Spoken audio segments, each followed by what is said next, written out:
Hello again, it's Katie from Sport and Active Lifestyle at the University of Chester.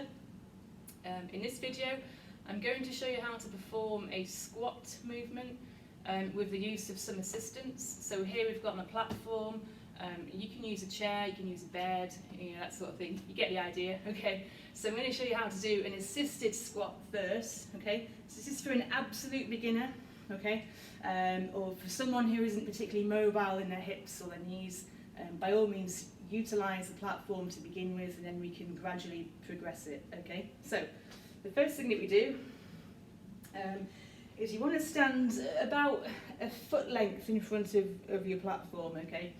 And the feet should be around about between hip and shoulder width, so not too wide, not too narrow, okay? I tend to just clasp my hands together in front of me like this, and you can do that, it's up to you.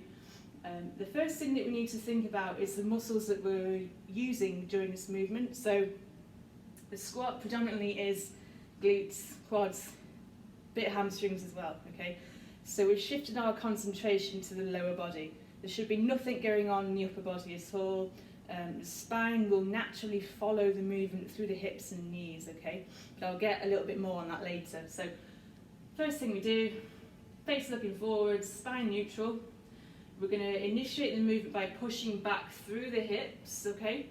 So that's the first thing that you do. You're thinking about engaging the glutes straight away. So, pushing back through the hips, and then the knees will follow, okay? So bend the knees after that, and then we're going to touch the top of the platform and come back up, okay?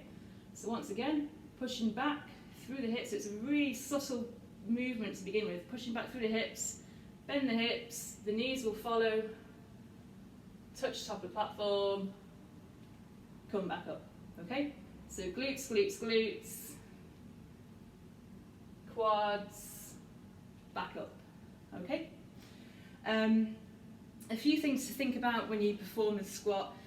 Obviously it's a very demanding exercise on the knees, so we need to make sure that the knees are stable, okay? And what I mean by that is a lot of people, when they squat, their knees will naturally sometimes cave inwards, okay? You don't want to do that because that's a really good way of injuring your knee joints, okay? If you struggle with that, if you find that you naturally want to come in like this, there are a number of ways that you can remedy that.